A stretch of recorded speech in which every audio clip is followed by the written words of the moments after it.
नमस्कार साथियों, फिर से एक नई वीडियो के साथ स्वागत। साथियों, भाग फर्स्ट में हमने कुल 1 से 30 क्वेश्चन हमने भाग फर्स्ट में देख लिए थे। वो वीडियो साथियों इससे पहले हमने अपलोड कर दिया था। वो वीडियो आपने नहीं देखा तो जाके देख लेना। भाग दूसरे में साथियों हम 31 से 60 क्वेश्चन हम देखने वाले हैं। संपूर्ण शिक्षण विधियाँ, आपकी संपूर्ण शिक्षण विधियाँ मतलब मिक्स क्लास रहेगी, जिसमें आपकी सारी सब्जेक्ट की जो शिक्षण विधियाँ हैं वो साथियों हमने शुरू कर दी है। मिक्स क्लास रहेगी जिसमें सारी सब्जेक्ट की शिक्षण विधियाँ चलेगी। ठीक है साथियों, यहाँ देख सकते हो कि टॉप 31वां क्वेश्चन आप देख सकते हो यहाँ पर कि बेलनाकार आकृति का पृष्ठीय क्षेत्रफल ज्ञात करने के लिए सर्वश्रेष्ठ शिक्षण विधि है। भाई क्या पूछा हुआ है? बेलनाकार आकृति, आगमन निगमन, सूत्र विधि, निगमन विधि या इनमें से कोई नहीं। तो बेलनाकार आकृति होती है ना साथियों, उसका पृष्ठीय क्षेत्रफल ज्ञात करने के लिए सर्वश्रेष्ठ विधि है। कौन सी विधि है? ऑप्शन ए आगमन निगमन। ऑप्शन ए आगमन निगमन ये प्रमुख विधि है। ठीक है, नेक्स्ट क्वेश्चन देख लीजिएगा। वे प्रश्न जिनके उत्तर हेतु हाँ या नहीं में से एक का चयन करना होता है उसे वर्गीकृत किया जा सकता है। भाई वस्तुनिष्ठ प्रश्न है वो, अति लघुतरात्मक प्रश्न या वेद्य प्रकार के वेद्य प्रकार के प्रश्न। तो कौन से प्रश्न होंगे? तो इसका आंसर होगा हाँ या नहीं। जो क्वेश्चन होते हैं साथियों वो होते हैं ऑप्शन ए, वस्तुनिष्ठ प्रकार के प्रश्न होते हैं। नेक्स्ट क्वेश्चन देख लीजिएगा, 33वां क्वेश्चन। कौन सी व्याकरण शिक्षण की प्राचीन एवं परंपरागत शिक्षण विधि है? साथियों क्या पूछा हुआ है?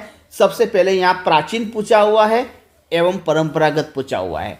तो कौन सी व्याकरण शिक्षण की प्राचीन, साथियों यहाँ पर मान लो अगर नवीन पूछ लिया होता, नवीन प्राचीन की जगह अगर मान लो नवीन पूछ लिया होता और परंपरागत की जगह यहाँ पूछ लिया होता कि कौन सी व्याकरण शिक्षण की नवीन एवं परंपरागत शिक्षण विधि है, क्योंकि नवीन भी साथियों परंपरागत शिक्षण में ही आती है। ध्यान रखना, प्राचीन भी परंपरागत में आती है, नवीन भी परंपरागत में ही आती है। तो वो नवीन के बारे में हम नेक्स्ट वीडियो में बात करेंगे, लेकिन पहले इस वीडियो में हम प्राचीन के बारे में देख लेते हैं। ठीक है, कौन सी व्याकरण शिक्षण की प्राचीन एवं परंपरागत शिक्षण विधि है? तो प्राचीन है निगमन विधि, आगमन विधि, भाषा संसर्ग विधि या प्रयोग प्रणाली। तो कौन सा होगा? ऑप्शन होगा निगमन प्रणाली। भाई कौन सी है? प्राचीन एवं परंपरागत शिक्षण प्रणाली विधि कौन सी है? निगमन विधि। ऑप्शन ए इस करेक्ट आंसर होगा। नेक्स्ट क्वेश्चन है भाई, ये क्वेश्चन आपके एग्जाम में पूछा गया है।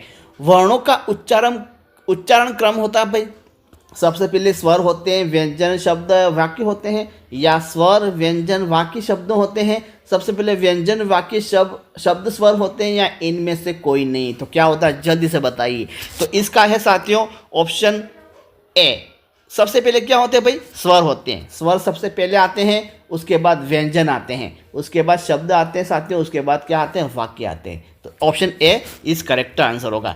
नेक्स्ट क्वेश्चन देख लीजिएगा, यहाँ पूछा हुआ है 35 जो है, जिस विधि से छात्र प्रत्यक्ष रचना द्वारा गणित के तथ्यों संबंधित जानकारी रखते हैं वह है। क्या पूछा हुआ है? जिस विधि से छात्र प्रत्यक्ष रचना द्वारा गणित के तथ्य संबंधित जानकारी है वह है भाई कौन सी? आगमन, निगमन, अनुसंधान या योजना विधि। तो कौन सी होगी? ऑप्शन है योजना विधि। साथियों ये क्वेश्चन आपको समझ में नहीं आया होगा, फिर से पढ़ लेता हूँ, देख लीजिएगा। यहाँ पूछा हुआ है जिस विधि से छात्र प्रत्यक्ष रचना करके गणित के तथ्य संबंधित जानकारी प्राप्त कर लेता है। भाई ये पूरा क्वेश्चन है, तो ये कौन सी है? योजना विधि है। ठीक है, नेक्स्ट क्वेश्चन देख लीजिएगा भाई, यहाँ 36वां क्वेश्चन है। बालकों की सीखने संबंधी कठिनाइयों का पता लगाने की प्रक्रिया ही शैक्षिक निदान है। भाई किसने कहा है ये कि बालकों की जो सीखने संबंधी कठिनाइयों का पता लगाने की प्रक्रिया ही शैक्षिक निदान है? ये किसने कहा है? श्री निरंजन कुमार सिंह ने, श्री निरंजन आचार्य ने, श्री निरंजन शाह ने या श्री निरंजन भट्ट ने? साथियों सभी निरंजन ही हैं, तो कौन सा होगा जल्दी से बताइए। तो इसका आंसर होगा ऑप्शन होगा भाई ए, श्री निरंजन कुमार सिंह। कौन सा भाई? ये सिंह, ध्यान रखना, ये आचार्य शाह भट्ट नहीं है, सिंह है। ठीक है, आगे देख लीजिएगा। बालक के सर्वांगीण विकास की जांच किस विधि द्वारा होती है? क्या पूछा हुआ है? सभी पक्षों की जांच करना, ज्ञानात्मक, भावात्मक, क्रियात्मक, सभी तीनों पक्षों की जानकारी की जांच बालक के सर्वांगीण विकास की जांच किस विधि द्वारा होती है? भाई किसकी विधि है? परीक्षण है, मूल्यांकन है, मापन है, या तीनों के द्वारा? कौन सा होगा, जल्दी से बताइए, किसके द्वारा होती है? तो ऑप्शन होगा ऑप्शन बी, मूल्यांकन के द्वारा। ये उपयोग सभी मत कर देना, क्योंकि परीक्षण के द्वारा साथियों बालक की विकास की जानकारी नहीं मिलती है, बालक के विकास की जानकारी नहीं मिलती है परीक्षण के द्वारा। मापन साथियों, मापन में बुद्धि का मापन होता है। किसका होता है? बुद्धि का मापन होता है, विकास उसका मापन होता है, अभिवृद्धि का नहीं होता मापन, ध्यान रखना, अभिवृद्धि का नहीं होता है, तो ये मापन भी इसमें नहीं आएगा। तो बालक के सर्वांगीण विकास की जांच किस विधि द्वारा होती है भाई? तो ये मूल्यांकन के द्वारा की जाती है। नेक्स्ट क्वेश्चन साथियों यहाँ पूछा हुआ है, शुद्ध एवं स्पष्ट बोलने की योग्यता मिलती है भाई कैसे? काठिन्य निर्माण द्वारा, विषय वस्तु विश्लेषण द्वारा, उच्चारण संशोधन द्वारा, या वाचन द्वारा? तो इसका करेक्ट आंसर होगा ऑप्शन होगा डी, वाचन द्वारा। ध्यान रखना, इसका आंसर है ऑप्शन डी, शुद्ध एवं स्पष्ट बोलने की योग्यता। क्या पूछा हुआ है? शुद्ध एवं स्पष्ट बोलने की योग्यता भाई वाचन द्वारा होती है। ये विषय वस्तु विश्लेषण मत कर देना, ये नहीं है, ठीक है। ये ऑप्शन डी इस करेक्ट आंसर होगा, ठीक है। नेक्स्ट क्वेश्चन देख लीजिएगा, किस विधि का मुख्य उद्देश्य होता है? स्वयं खोज करके अपने आप सीखना होता है भाई। अनुसंधान विधि नॉर्मल क्वेश्चन है भाई। अनुसंधान का मतलब क्या होता है? खोज करना, ठीक है। ये खोज करना है, ऑप्शन सी इस करेक्ट आंसर होगा। नेक्स्ट क्वेश्चन है, भावों और विचारों की कलात्मक अभिव्यक्ति भाई कौन सी है? भाषा है, रचना है, कविता है, या गद्य है? क्या पूछा हुआ है? भावों व विचारों की कलात्मक पूछा हुआ, कलात्मक अभिव्यक्ति। तो क्या है ये साथियों? ऑप्शन होगा भाषा है, ये कविता मत कर देना, ठीक है। ये भाषा है, ऑप्शन ए इस करेक्ट आंसर होगा, ठीक है। नेक्स्ट क्वेश्चन है, उत्प्रेरक प्रेरक से अभिप्राय है भाई। क्या पूछा हुआ है? उत्प्रेरक प्रेरक से अभिप्राय क्या है? पुनरावृत्ति है, प्रस्तुतिकरण, प्रस्तावना, या उद्देश्य एवं अपेक्षित व्यवहार? क्या है? तो इसका है प्रस्तावना। देखो साथियों, प्रस्तावना को ही उत्प्रेरक प्रेरक कहते हैं। क्या कहते हैं? उत्प्रेरक प्रेरक बोलते हैं। प्रस्तावना का दूसरा नाम है, ध्यान रखना, प्रस्तावना का दूसरा नाम क्या है? उत्प्रेरक प्रेरक नाम है। नेक्स्ट क्वेश्चन देख लीजिएगा भैया। नेक्स्ट क्वेश्चन है, रचना में शब्दों को प्रयुक्त किया जाता है भाई किसके रूप में? सुव्यवस्थित रूप में, अभिव्यक्ति के रूप में, भावात्मक रूप में, या अभिव्यंजनात्मक के रूप में? तो रचना में जो शब्दों को प्रयुक्त किया जाता है भाई ये होता है अभिव्यक्ति के रूप में, ठीक है। नेक्स्ट क्वेश्चन देख लीजिएगा, खेल में भाषा की आरंभिक शिक्षा दी जाती है भाई खेल में कौन सी विधि है? ध्वनि साम्य विधि, साहचर्य विधि, प्रश्नोत्तर विधि, या सामूहिक विधि? तो इसका आंसर होगा ऑप्शन बी, साहचर्य विधि, ठीक है। या नेक्स्ट क्वेश्चन है, किस विधि में समस्याओं को छोटे छोटे टुकड़ों के रूप में प्रस्तुत कर समस्या का विच्छेदन किया जाता है? क्या पूछा हुआ है? ध्यान से पढ़ो, फिर से आंसर फिर बताना, ठीक है। यहाँ पूछा हुआ है भाई, किस विधि में समस्या को छोटे छोटे टुकड़ों के रूप में प्रस्तुत कर समस्या का विच्छेदन किया जाता है? विच्छेदन का मतलब क्या होता है? अलग। विच्छेदन का मतलब क्या होता है? अलग। ध्यान रखना, ये शब्द कुछ ऐसे होते हैं जिसको आपको समझना पड़ेगा। विच्छेदन का मतलब क्या होता है? अलग। साथियों देखो साथियों, ये इसका है ऑप्शन ए, विश्लेषण विधि। विश्लेषण विधि का मतलब क्या होता है?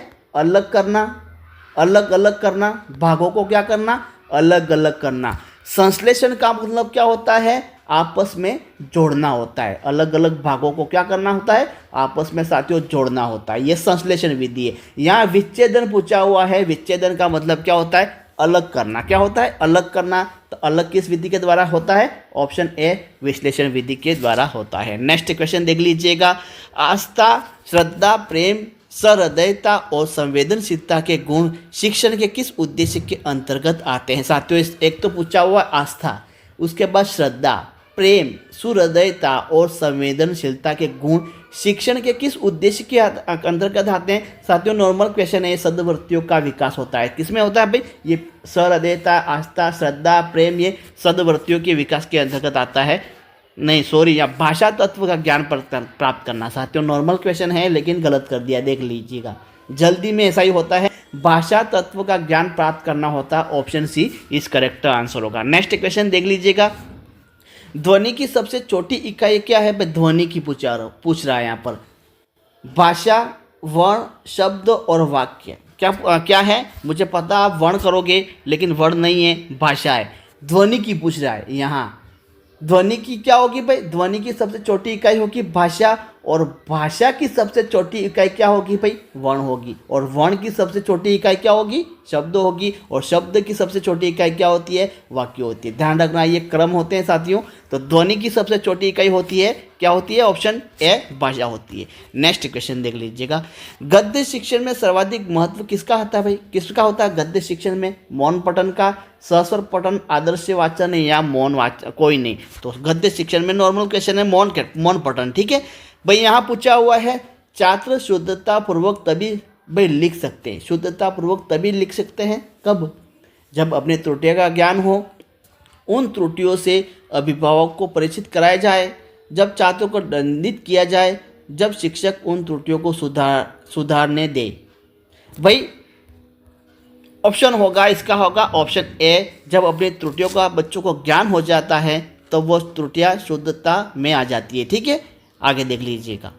विद्यार्थी पाठ या उसके किसी भाग को अच्छी प्रकार समझ रहे हैं या नहीं, इसके लिए उपयुक्त है भाई। क्या पूछ रहे हैं, विद्यार्थी आपने किसी पाठ को पढ़ाया, विद्यार्थी उस पाठ या उसके किसी भाग को अच्छी प्रकार समझ रहे हैं या नहीं, आप कैसे पता लगाओगे भाई, गृह कार्य दोगे उसको बोध प्रश्न पूछोगे, मौन वाचन करवाओगे या व्याख्या करवाओगे। तो साथियों आप पूछोगे बोध प्रश्न।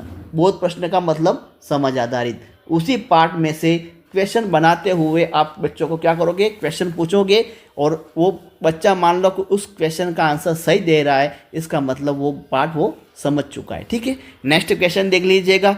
यहाँ पूछा हुआ खेल विधि के जन्मदाता कौन है, तो खेल विधि के जन्मदाता भाई Henry Caudwell, Coke, Montessori, Froebel या गिलफोर्ड, कौन सा होगा, तो खेल विधि है option A Henry Caudwell Coke होगा। ये क्वेश्चन साथियों आपके एग्जाम में पूछा जा सकता है। गृह कार्य का सबसे बड़ा लाभ क्या है भाई, लाभ पूछा हुआ है। छात्र में स्वाध्याय की आदत का विकास होता है, आत्मविश्वास आना है, विषय वस्तु को आत्मसात करना है, या इनमें से कोई नहीं होता है। गृह कार्य का सबसे बड़ा लाभ क्या है, तो साथियों ये है छात्र में स्वाध्याय की आदत का विकास होता है। ये विषय वस्तु को आत्मसात करना ये नहीं होता गृह कार्य का उद्देश्य। ये किसका होता है, विषय वस्तु का आत्मसात होता है भाई, किसका उद्देश्य होता है, जल्दी से बताइए।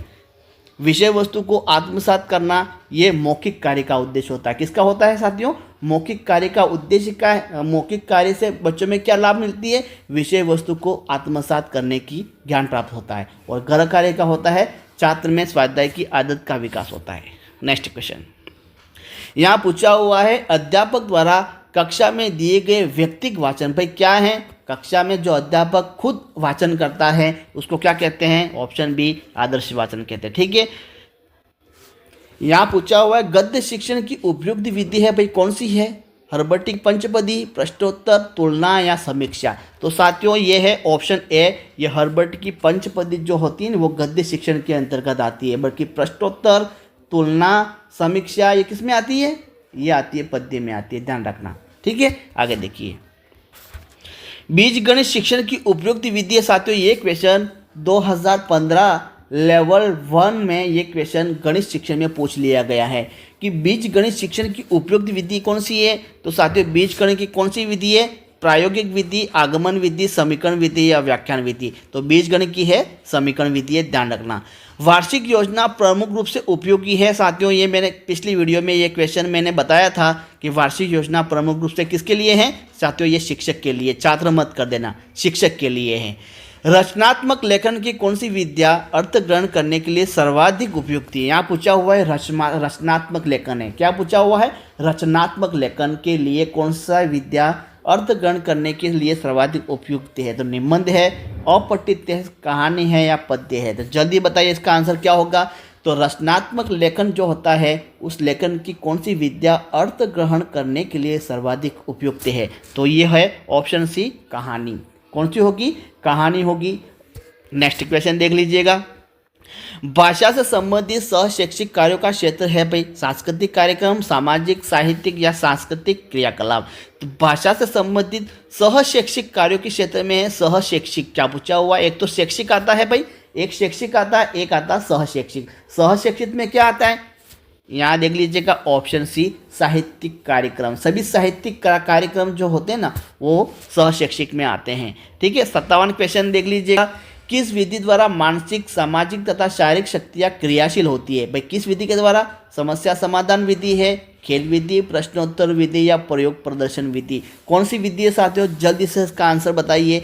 तो किस विधि द्वारा एक तो मानसिक, एक सामाजिक और एक शारीरिक शक्तियों का क्या होती जाती है भाई? क्रियाशील हो जाती है। तो कौन सी है? ऑप्शन बी खेल विधि के द्वारा। बच्चे खेल खेल में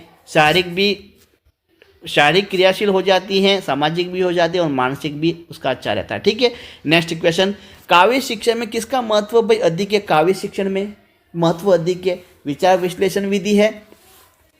भाई यहाँ पूछा हुआ है काव्य शिक्षण में किसका महत्व अधिक है? विचार विश्लेषण विधि का, सस्वर वाचन का, मौन वाचन का या आदर्श वाचन का? किसका है? काव्य शिक्षण में। काव्य शिक्षण में साथियों ऑप्शन डी होगा। काव्य शिक्षण में आदर्श वाचन का। क्या है? आदर्श वाचन का। ऑप्शन डी करेक्ट आंसर होगा। यहाँ पूछा हुआ बालकों को कम से कम बताना चाहिए, उन्हें अधिक से अधिक खोज निकालने के लिए प्रेरित करना चाहिए। यह सिद्धांत जिस विधि में लागू होता है वो साथियों आपको पता है ह्यूरिस्टिक विधि है, क्योंकि अनुसंधान शब्द जो होता है, देखो ह्यूरिस्टिक विधि के साथियों बहुत से नाम हैं। ह्यूरिस्टिक विधि को खोज विधि भी कहते हैं, अनुसंधान विधि भी कहते हैं, अनुसंधान विधि भी कहते हैं, ह्यूरिस्टिक विधि भी कहते हैं, और उसके बाद इसका नाम खेल विधि भी है। खेल विधि भी इसका नाम है। ठीक है, ये ह्यूरिस्टिक विधि है। और खेल विधि नहीं है। खेल विधि के जनक तो फ्रोबेल हैं और ह्यूरिस्टिक विधि के प्रतिपादक कौन है? आर्मस्ट्रांग। कौन है? आर्मस्ट्रांग है। ये ह्यूरिस्टिक विधि के ये प्रवर्तक है साथियों। नेक्स्ट क्वेश्चन देख लीजिएगा। अंतिम क्वेश्चन हम पढ़ने वाले हैं। गणित शिक्षण में मौखिक कार्य का सर्वाधिक लाभ है। भाई क्या लाभ है मौखिक कार्य का? इसका मूल्यांकन कार्य आसान होता है, मानसिक विकास में सहायक, इसमें अभ्यास पुस्तिक की बचत होती है भाई, और यह छात्रों की झिझक दूर करता है। मौखिक कार्य पूछा हुआ। क्या पूछा हुआ है? मौखिक कार्य। तो इसमें क्या होता है भाई? इसमें होता है इसका मूल्यांकन कार्य जो होता है ना वो आसान हो जाता है। तो साथियों आज के इस वीडियो में हमने कुल 1 से 60 क्वेश्चन हमने देख लिए हैं। 1 से 60 क्वेश्चन गणित शिक्षण विधियों की। उसके बाद हिंदी शिक्षण विद्या भी आएगी। उसके बाद आपकी जो संस्कृत शिक्षण विद्या हमने पढ़ा दी, संपूर्ण सेक्शन लगभग 600 क्वेश्चन हमने पढ़ा दिए संस्कृत शिक्षण विधियों के। वो वीडियो आपने नहीं देखा तो जाके प्लेलिस्ट बनी हुई हैं, वहाँ से आप देख सकते हो। उसके बाद साथियों आपकी एसएस में जो कॉमन क्वेश्चन होते हैं हिंदी, गणित और एसएस और पर्यावरण में, वो भी क्वेश्चन इसी वीडियो में आएंगे साथियों। तो थैंक यू, धन्यवाद। और वीडियो को लाइक नहीं किया तो जल्दी से लाइक कर दीजिएगा, चैनल को सब्सक्राइब ज़रूर कर देना, क्योंकि नेक्स्ट वीडियो साथियों हम शुरू करेंगे 61 से 90 के बीच में हम शुरू करेंगे। ये नेक्स्ट वीडियो में हम 61 से 90 के बीच हम पूरे क्वेश्चन करवा देंगे। 61 से 90 के मतलब 30 क्वेश्चन हम नेक्स्ट वीडियो में बताएंगे। 61 से 90, उसके बाद 90 से 120, ऐसे ऐसे ये सीरीज चलती जाएगी। पिछली वाली वीडियो देख लेना, तभी भाई ये क्वेश्चन समझ में आएंगे, क्योंकि ये पूर्व ज्ञान पर आधारित क्वेश्चन हैं। इसलिए पिछली वीडियो नहीं देखा तो जाके देख लेना, या फिर इस वीडियो के एंड स्क्रीन में वो सारे वीडियो आपको दिख जाएंगे। सारे वीडियो एक एक करके 4 वीडियो दिख जाएंगे, वहाँ से वो वीडियो देख सकते हो। थैंक यू, धन्यवाद। नेक्स्ट वीडियो में ज़रूर मिलेंगे।